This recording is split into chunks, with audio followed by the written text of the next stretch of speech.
नमस्कार जंटी में स्वागत है आपका। मैं हूं योगेंद्र। आप देख रहे हैं एक मुलाकात में आज हमारे साथ हैं राजस्थान के वो सपूत जिन्होंने हाल ही में लंदन में हुई पैरा वर्ल्ड चैंपियनशिप में गोल्ड दिलाने वाले। ये हिंदुस्तान को मिला पहला गोल्ड। सुंदर गुजर हमारे साथ में हैं जो राजस्थान में करौली के हिंडोन के रहने वाले हैं। सुंदर, आपका जंटी में बहुत बहुत स्वागत है और आपको बहुत बहुत बधाई। ये बड़ा अचीवमेंट न केवल राजस्थान के लिए बाकी हिंदुस्तान के लिए भी एक बड़ी उपलब्धि है। आपने ये पहला गोल्ड जीता। हिंदुस्तान में अभी तक गोल्ड नहीं आया पैरा में, तो क्या किस तरह से लेते हैं इसे? सर, मेरे को बहुत ही खुशी थी कि जब 14 तारीख से वर्ल्ड चैंपियनशिप स्टार्ट होने वाली थी तो पहले ही दिन और पहला ही कंपटीशन मेरा था। तो अपने इंडिया को भी सबसे बड़ी उम्मीद थी कि ये अपने लिए कंट्री के लिए गोल्ड जीतेगा। तो उसी दिन मैंने सबसे फर्स्ट इवेंट मेरा ही था और मैंने अपनी कंट्री का पहला गोल्ड जीता। तो मुझे भी बहुत ही खुशी हुई थी क्योंकि मैं पीछे से काफ़ी टूटा हुआ था। तो मुझे वो खुशी फील हुई कि अब मैं जाके थोड़ा अच्छा हुआ हूँ, इसलिए मेरे बहुत ज़्यादा खुशी थी। जब आप मैदान में उतरे तो आपका कॉन्फिडेंस लेवल कैसा था? सर, कॉन्फिडेंस तो मेरा बहुत ही अच्छा था। मेरे को पता था कि गोल्ड मेरा आएगा क्योंकि जो वर्ल्ड रैंकिंग जो चढ़ी हुई होती है नेट के ऊपर, उससे पूरे वर्ल्ड के खिलाड़ियों को पता चल जाता है कौन सा कितनी मारेगा। तो उसमें वर्ल्ड रैंकिंग थ्रो के अंदर मेरे नंबर 1 चल रही थी। तो मुझे पता था कि मैं सबसे अच्छा बेस्ट कर रहा हूँ और यहाँ ट्रेनिंग के अंदर भी मैं काफी बेस्ट कर रहा था। तो उस हिसाब से मेरे को इतना डर नहीं था किसी का, क्योंकि मुझे तो ये था कि मुझे मेरा बेस्ट करूंगा, मैं वर्ल्ड के अंदर वैसे नंबर 1 आ जाऊंगा, गोल्ड आ जाएगा। इसलिए मुझे कोई किसी का वो नहीं था। लंदन में जब ये आपने जीता तो सबसे पहले क्या ख्याल आया आपके? सर, सबसे पहले तो ये आया था कि सर मैं 3 साल से मेरे गाँव नहीं गया हूँ और मेरा सपना था कि मैं ओलंपिक में मेडल जीत के गाँव जाऊंगा। तो वो ओलंपिक तो मेरा मिस हो गया था, लेकिन उसके बाद मैं काफी टूट चुका था कि अब मैं नहीं करूंगा। लेकिन फिर जब मेरा ये मेडल आया तो सबसे पहले मुझे वही आया कि अब मैं गोल्ड जीता हूँ तो मैं गाँव जाऊंगा। गाँव जाऊंगा। और सर, मैं गाँव जाके आया था। चलिए, 3 साल बाद में तो सुंदर 3 साल बाद में गाँव गए हैं। ये जब आपने जीता तो सबसे पहले आपने किसी को कॉल किया या सबसे पहले आपने किसी को सूचना दी, जानकारी? वैसे तो खैर पूरी दुनिया को पता चल गया था कि आपने गोल्ड जीता है, क्योंकि आज तो सोशल मीडिया है, आपके इतने चैनल्स आपको लाइव कर रहे थे। सर, वो तो मेरे मेडल जीते तो सबसे पहले तो खुशी में तो सर कोच साहब के साथ की थी, क्योंकि वो भी मेरे से ज्यादा वो टूटे हुए थे, लेकिन वो मेरे को खेलने होने देते थे और मेरे को काफी मोटिवेशन करते थे, समझाते रहते थे। तो सबसे पहले तो मैं उन्हीं के गले जाके मिला। तैयारी को लेकर के कैसा आप लोगों ने तैयारी की? क्योंकि आप दूसरी जगह पे जाते हैं, वहाँ का एटमॉस्फेयर, वहाँ का मैदान, बहुत सारी चीजें होती हैं। तो ट्रेनिंग केवल राजस्थान के एसएमएस स्टेडियम से लिए आपने और भी कोई प्लेटफॉर्म को आपने चुना, दूसरे स्टेडियम्स को भी आपने चुना? नहीं सर, ट्रेनिंग मेरी कंटिन्यू जब से मैंने गेम स्टार्ट किया सर के नीचे ही करता हूँ। वैसे इंडिया कैंप भी लगा था, लेकिन मैं कैंप के अंदर गया नहीं था क्योंकि मेरे को वहाँ शूट नहीं होता है। वर्ल्ड चैंपियनशिप टीम गई थी, तब तक मैंने सर के साथ ही स्टेडियम के अंदर ही ट्रेनिंग की थी। सर, खेल के बारे में अगर हम बात करें तो कैसा माहौल अभी? राजस्थान की बात करें या हिंदुस्तान की बात करें? सर, अभी खेल का पहले से क्रेज अब काफी बढ़ा है। पैरा ओलंपिक हुआ, पैरा को पहले कोई नहीं जानता था, इतनी वो भी नहीं देते थे, लेकिन अब गवर्नमेंट ने भी समानता दी है। जो ओलंपिक में मिलेगा वो पैरा ओलंपिक में मिलेगा। जो अभी खेल रत्न भी मिल रहा है, तो ये पैरा के लिए पहला खेल रत्न मिल रहा है। इससे गवर्नमेंट ने अपनी पैरा के लिए बहुत कुछ किया है और उम्मीद है कि आने वाले टाइम में भी बहुत ही अच्छा करेगी। देखिए, 2 बातें होती हैं, एक तो एबल, एक डिसेबल। एबल जो लोग हैं वो संघर्ष के साथ साथ उन्हें ईश्वर ने सब चीजें दी हुई हैं, लेकिन वो कहीं ना कहीं पैरा जो क्वालिफाई करते हैं, पैरा में कैटेगरी में जो आते हैं, उनके साथ प्रकृति ने या कुछ ईश्वर की ऐसी अनहोनी, कहीं किसी का हाथ में कुछ हुआ या किसी के पैर में कुछ हुआ, उसकी वजह से पैरा कैटेगरी में आते हैं। तो निश्चित रूप से ये मैं कहूंगा कि सरकार का एक अच्छा कदम है कि आप लोगों को सेम कैटेगरी में दिया, एबल डिसेबल में। ये होना भी चाहिए था। आपने कहा था कि मैं टूटा हुआ था 3 साल से लगातार, जिस तरह के दौर से मैं गुजर रहा था, तो ऐसा क्यों? सर, मैं 2009 से जब गेम स्पोर्ट्स में आया था जी, तभी से मैंने काफी मेहनत की थी। मेरे नेशनल काफी अचीवमेंट थे एबल बॉडी के अंदर। मेरा 2012 में जो अच्छी ट्रेनिंग के अंदर मेरा एक्सीडेंट हो गया था, जिसमें मेरा शोल्डर फ्रैक्चर हो गया था, हाथ फ्रैक्चर हो गया था, कॉलर बोन भी फ्रैक्चर हो गई थी। तो मेरा 8 महीने बेड रेस्ट हो गया। उसके बाद भी काफी जो एक दूसरे परिवार में ज्यादातर ऐसे बुराइयां करने वाले भी होते हैं जो पैर पकड़े कि तू कुछ नहीं करेगा, जिंदगी में आगे कुछ नहीं मिलेगा, पढ़ाई कर ले, ये कर ले। लेकिन मैंने उनके बारे में मैंने कुछ सोचा ही नहीं। फिर से मैंने अच्छी ट्रेनिंग की और मेडल भी जीते नेशनल में। लेकिन फिर से 2015 के अंदर फिर से मेरा एक्सीडेंट हुआ। फिर से मैंने काफी मेरे 5-6 महीने खराब हो गए, मेनली डिस्टर्ब हो गया, सब कुछ खत्म हो गया। लेकिन फिर से पैरा ओलंपिक्स के ट्रायल चल रहे थे, तो मैंने ओलंपिक्स के ट्रायल दिए। एक बात जानना चाहेंगे कि आपने एबल और पैरा दोनों के अंदर आपने अपने मतलब लोहा मनवाया। आप एबल कैटेगरी में जब आप खेलते थे तो कौन कौन से आपने गेम खेले? सर मेरा शॉटपुट में भी नेशनल मेडल था, जेवलिन में भी नेशनल मेडल था, 2 ही इवेंट करता था। क्यों हुआ आपको एबल से डिसेबल? सर वो एक्सीडेंट होने की वजह से फिर एबल मैंने सोचा अभी डिसेबल में अपने मैं इनके नाम सुनता था, देवेंद्र झंगड़िया, जगसीर भाई साहब और संदीप सिंह मान, इनके नाम सुनता था। तो मेरे को गाइडेंस किया जगसीर ने कि आप ऐसा करो। एबल से डिसेबल वाला जो है आपका हाथ में आपके चोट आई, ये एक्सीडेंट की वजह से है या और कोई हादसा हुआ आपके साथ? एक्सीडेंट से सर। आप लगातार इतनी वो चीजें हुई, आपका एक्सीडेंट हो, 8 महीने आप बेड रेस्ट पे रहे। जनरली लोग हिम्मत खो देते हैं, पर आप मुझे लगता है उन लोगों के लिए एक प्रेरणा है कि जो छोटी मोटी बातों को लेकर के और टूट जाते हैं, लेकिन आप बने रहे। इतने संघर्ष के बाद आदमी एक ओलंपिक का सपना देखता है, वो भी वर्ल्ड लेवल पर टॉप चल रहा हो जी। वर्ल्ड रिकॉर्ड जिस टाइम 62 मीटर का था, जिस टाइम में इंडिया के अंदर 70+ जेवलिन मार रहा था, जिस टाइम वर्ल्ड रिकॉर्ड 62 था, मैंने इंडिया रिकॉर्ड बनाया था 68.42 का। तो सबसे बड़ा जो मेरे को विश्वास था कि मैं पैरालंपिक के रियो के अंदर गोल्ड जीतूंगा, लेकिन वहाँ बहुत किस्मती थी मेरी। पहले तो यही मेरे को डॉप में फंसाने की काफी साजिश की थी लोगों ने। तो यहाँ से जो ईमानदार जूस वाला था, जिसने मेरे ये सोचो कि उसने मेरी लाइफ बता दी। उसके बाद मैं रियो के अंदर तो उनको सफलता हासिल हो गई। मेरे रियो को डिस्क्वालीफाई कर दिया था, टाइम आउट कर दिया था 1 मिनट लेट के चक्कर में। वरना सर मेरी दावा करता था कि मैं ओलंपिक के अंदर भी वर्ल्ड रिकॉर्ड बना के गोल्ड जीता था।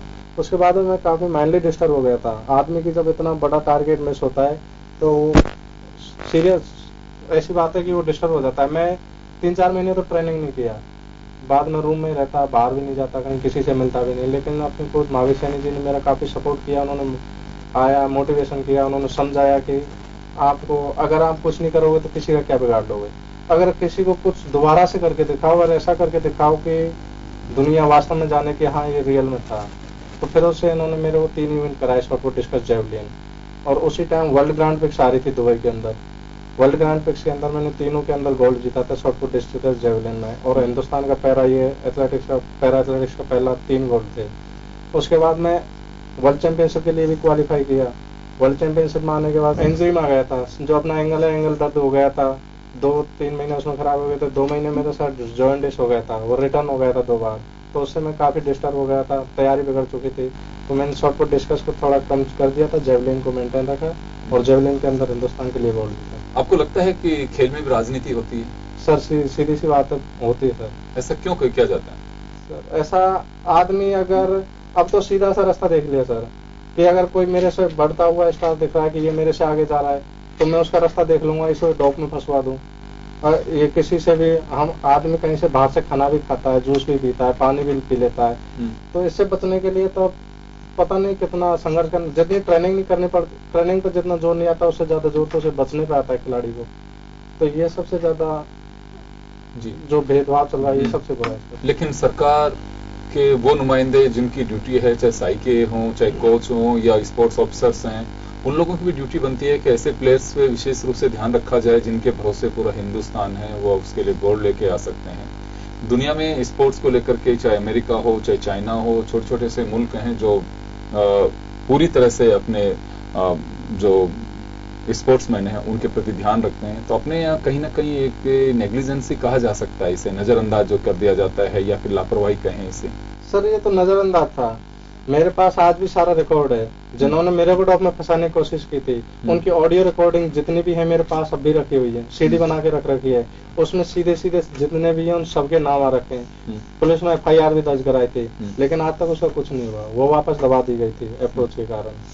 तो अगर गवर्नमेंट इसके अंदर इन्वॉल्व होती है, उसको बता किसी खिलाड़ी का कि अगर किसी का नियम से वो करती तो उसमें स्पष्ट जो खिलाड़ी थे एक दूसरे के भेदभाव को, एक दूसरे को जो खत्म करने की नीति है उसमें उनको स्पष्ट सजा मिलती है। इसलिए आगे का भी रास्ता सही होता है, क्योंकि और अगर एक आदमी को सजा होती है तो 10 आदमी सही होते हैं। इसलिए गवर्नमेंट ही अगर उसको दबा देती है। सर चलिए सुंदर, एक छोटे से ब्रेक के लिए रुकेंगे यहाँ पे हम, और ब्रेक के बाद वापस लौटेंगे और हम जानना चाहेंगे कि ऐसा क्यों करते हैं। अगर कोई किसी को रोकना चाहे, सब किस्मत पे होता है। और मुझे लगता है कि स्पोर्ट्समैन के लिए ये कहा जाता है कि बड़े अनुशासित होते हैं, साथ ही हेल्पिंग नेचर बहुत होती है। अगर ये चल रहा है तो मुझे लगता है ये बहुत दुखद है।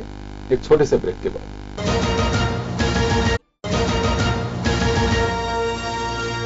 ब्रेक के बाद एक बार फिर आपका स्वागत है। आप देख रहे हैं एक मुलाकात, और आज हमारे साथ एक मुलाकात में है राजस्थान के वो सपूत जिन्होंने world championship, para world championship में गोल्ड जिताया, हिंदुस्तान के खाते में गोल्ड दिया। ये पहला गोल्ड। सुंदर गुर्जर हमारे साथ में। सुंदर, एक बड़ी बात आपने बताई कि ट्रेनिंग से ज्यादा हमें किसी बड़े टूर्नामेंट में जाने के लिए डोप से बचने के लिए आता है। बहुत पसीना बहाना पड़ता है, एक एक चीज का ध्यान रखना पड़ता है, क्योंकि आदमी खाना भी खाता है, पानी भी पीता है। तो इतनी इनसिक्योरिटी क्यों होती है, असुरक्षा की भावना क्यों पनपती है कि हम किसी को डोपिंग में फंसा देंगे तो हमारा भला होगा? सर, ये तो खिलाड़ियों के ऊपर है। हाँ। अगर मैं वर्ल्ड के अंदर तगड़ा चल रहा हूँ सपोज, और कोई मेरे से नीचे थोड़ा, तो वो सोचेगा अगर ये बाहर हो जाता है तो मैं वर्ल्ड के अंदर नंबर 1 आ जाऊंगा। अगर ये इंडिया अगर इस पर बैन लगाया तो कम से कम 4-5 साल का बैन लगेगा, तो 4-5 साल तक मैं तगड़ा रहूंगा। इसलिए ये भेदभाव होता है, और ये सबसे जो बुरा है, सबसे इसके बजाय अगर किसी को मार दिया जाए वो सबसे बेस्ट है। इसलिए इस पे गवर्नमेंट अगर वो ध्यान दे तो अच्छा रहे थोड़ा सा। जी, तो सरकार को उन खिलाड़ियों पे ध्यान रखना चाहिए, क्योंकि इस तरह के भी केसेस आए कि साई के हॉस्टल में रह करके और आरोप लगे हैं कि डोपिंग में उनको। सर, नरसिंह यादव फंसाया ना ओलंपिक से पहले। हाँ। उसके वजह 2020 तक उस पर बैन लग चुका है, तो उसका तो कैरियर ही खत्म हो गया। उसने कितना तैयार किया, बचपन से उसने ओलंपिक के सपने देखे थे, और वो ओलंपिक के सपने 1 मिनट में सपने चकनाचूर हो गए। तो उसमें तो गवर्नमेंट ने सीबीआई जांच बिठा दी है, उसका कुछ तो निकलेगा। लेकिन मैंने जो केस किया, गवर्नमेंट ने तो वो दवाई दिया, उसका कुछ हुआ? आज तक कुछ नहीं हुआ सर। मेरे पास वो सबूत भी, सारी ऑडियो क्लिप है पूरी, जितने भी उन्होंने प्लान बनाया था सबके नाम है उसके अंदर। लेकिन गवर्नमेंट ने आज तक कुछ नहीं किया, और उन राजनेताओं ने और किसी ने भी XYZ उसको वापस दबवा दिया। तो अभी आपको कोई किसी तरह का खतरा है नेक्स्ट टूर्नामेंट में जाने से पहले कि मुझे कहीं कोई इस तरह की साजिश का मैं शिकार नहीं हो जाऊं? हाँ सर, मुझे तो तभी से डर है सर। उसके बाद तो मैं मेरा पूरा ख्याल रखता हूँ।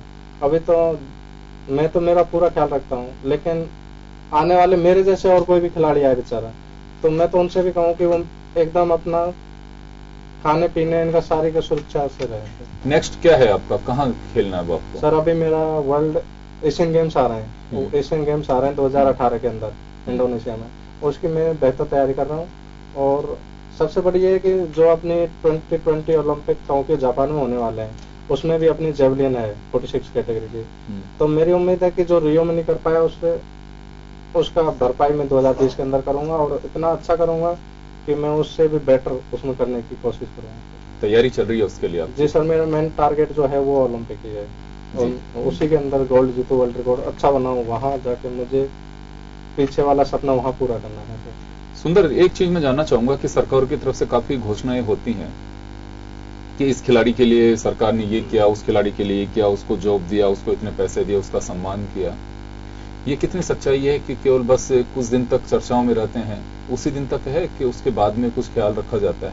सर, गवर्नमेंट के लिए तो मैं ये कहूंगा, अपनी हरियाणा गवर्नमेंट है, ओलंपिक के अंदर 6 करोड़ रुपए देती है, अपनी राजस्थान गवर्नमेंट 75 लाख रुपए देती है। वर्ल्ड चैंपियनशिप भी ओलंपिक के बराबर टूर्नामेंट होता है, उसमें भी ऑल वर्ल्ड आता है, और एक नेशनल गेम्स जो अपने इंडिया लेवल का ही होता है। इस नेशनल गेम्स के भी 5 लाख रुपए गवर्नमेंट देती है, और वर्ल्ड चैंपियनशिप के भी गवर्नमेंट 5 लाख रुपए देती है। तो ऐसा क्यों? ये गलत है सर। तो इसको और भी कुछ लोग उठा रहे होंगे, क्यों बहुत सारे लोगों के साथ दिक्कत होगी ये तो? हाँ सर, औरों का पता नहीं, लेकिन मैं तो आपके सामने ये बोल रहा हूँ, इससे गवर्नमेंट को भी पता चले कि ये रूल जो बनाए ये गलत है। अगर वर्ल्ड चैंपियनशिप भी वो ओलंपिक के बराबर आए, तो अपने हरियाणा में 30 लाख रुपए दे रही है, तो गवर्नमेंट भी अपनी राजस्थान भी इतनी करे। आप जो अवार्ड लेकर के आते हैं वो देश को रिप्रेजेंट करते हैं। जी सर। और सरकार स्टेट की जो होती है, राज्य की, वो अपने खुद के वहां का रहवासी के नाते कि आप वहां के रहने वाले हैं, तो एक आपका सम्मान है। वो अपने अपने हर सरकार का अपना एक अलग अलग क्राइटेरिया है, वो कहाँ किसको कितना देती है। केंद्र सरकार की बात करें तो केंद्र सरकार का क्या सहयोग रहता है? सर, केंद्र सरकार तो ओलंपिक के तो 75 लाख ही दे रही है, और वर्ल्ड चैंपियनशिप के शायद 30 लाख रुपए दे रही है। तो सेंटर तो ठीक दे रही है, अपनी स्टेट सर नेशनल और वर्ल्ड लेवल का नहीं, वो भी ठीक नहीं दे रही है। आपने कहा कि वर्ल्ड चैंपियनशिप और ओलंपिक दुनिया की होती है और बराबर कैटेगरी में होती है, लेकिन तो वो 75 लाख रुपए केंद्र सरकार देती है ओलंपिक में, और 30 लाख देती है वर्ल्ड चैंपियनशिप में, तो वो भी बराबर नहीं हुआ। तो वो भी बराबर नहीं हुआ, लेकिन मैं तो ये बता रहा सर, अपने स्टेट से बेहतर दे रही है, लेकिन वो बराबर तो उसको भी का बढ़ाना चाहिए, लेकिन अपने स्टेट के बजाय ठीक दे रही है। स्टेट में तो नेशनल को और वर्ल्ड लेवल को कुछ समझा ही नहीं। जॉब को लेकर के क्या मानना है कि सर जॉब को अभी गवर्नमेंट ने घोषणाएं तो की है, तो अभी आगे देखते हैं सर क्या देती है या नहीं देती। वैसे मिलना चाहिए, क्योंकि अब वर्ल्ड कैटेगरी में अगर कोई खेल के आता है, और मैं तो कहूंगा कि अगर खेल के भी आता है तो उसका भी ख्याल रखा जाना चाहिए। अब आप 2018-2020 की तैयारी में जुटे हुए हैं, सरकार क्या कर रही है इसके लिए आपको? क्योंकि आप हिंदुस्तान के लिए आप सोना जीत करके लाएंगे, हम उम्मीद करते हैं ऐसे, और आपका विश्वास भी दिख रहा है। तो इसके लिए सरकार का क्या सहयोग है? आपको डाइटिंग चार्ट में हेल्प करती है, कोच अवेलेबल कराती है, प्लेटफॉर्म देती है, कहीं दूसरी जगह जाने के लिए आपको उसके लिए कुछ फाइनेंशियल एड दे रही है, कुछ किस तरह की मदद है अभी? ऐसा तो सर आज तक तो मेरे को कुछ मदद दी नहीं है सर। राजस्थान गवर्नमेंट ने तो अपनी ओलंपिक क्वालिफाई वालों को ट्रेनिंग के लिए 10-10 लाख रुपए की घोषणा की थी। वो गवर्नमेंट ने ओलंपिक को 1.5 साल हो गए, 1-1.5 साल आज तक नहीं दिया। ये सिर्फ घोषणा। तो अभी तो ओलंपिक में गए तो उस समय 10 लाख रुपए नहीं मिले आपको? सर नहीं दिए, किसी को ही नहीं दिए। राजस्थान का जितने भी खिलाड़ी ओलंपिक के अंदर पार्टिसिपेट किए थे, राजस्थान गवर्नमेंट ने 10-10 लाख रुपए की घोषणा की थी अपने मंत्री केशव साहब ने, लेकिन वो आज तक किसी को दिए, किसी को नहीं दिए। सिर्फ ये झूठी घोषणा है, कुछ नहीं देती गवर्नमेंट। तो ये तो एक, क्योंकि आज देखिए सबसे बड़ी बात ये होती है कि आप खेलने कहीं भी जाते हैं बाहर तो पैसा बहुत खर्च होता है। सर पैसा अपनी जमीन बेच के लगाओ, कहीं से लगाओ। गवर्नमेंट को हेल्प करना चाहिए। सारी गवर्नमेंट हेल्प कर रही है, हरियाणा भी कर रही है, दिल्ली भी कर रही है, सारी कर रही है, तो अपनी क्यों नहीं कर रही? अपनी सिर्फ घोषणाएं करती है, देती नहीं है। 10-10 लाख रुपए घोषणा की थी ओलंपिक से पहले, 1 रुपया नहीं दिया इसमें सर। और वर्ल्ड चैंपियनशिप के भी लिए अगर आदमी जा रहा है तो उसके ट्रेनिंग को पैसा दो, लेकिन ये नहीं देते सर। जी, आप दुबई जो गए प्रिक्स में और लंदन में पैरा वर्ल्ड चैंपियनशिप में, इनका खर्चा सारा केंद्र सरकार ने वहन किया? नहीं सर, मेरा तो जो किराया था, अपना जो जाने आने का खर्चा होता है वो गवर्नमेंट ने दिया, सेंटर ने। लेकिन रहना खाना? हाँ सर, वो गवर्नमेंट ने दिया था, ट्रेनिंग का नहीं दिया बस। तो कायदे से होना चाहिए। जी सर। मैं बहुत सारे खिलाड़ियों से मिलता हूँ, कई बार जैसे चर्चा आती है, उनका तो ये कहा जाता है कि वो साई के हॉस्टल को शेयर करते हैं, वहीं रखते हैं उनको, और पूरी निगाहों में रहते हैं, पूरी तैयारी कराई जाती है, खर्चा टोटली उनका सरकार का होता है, आना जाने का किराया वगैरह सब कुछ देते हैं।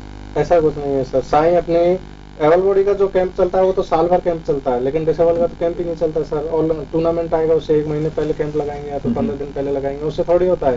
खिलाड़ी कोई 15 दिन में वर्ल्ड लेवल का थोड़ी बन सकता है, उसको लंबी तैयारी करनी पड़ती है सर, सालों से गुजर जाते हैं।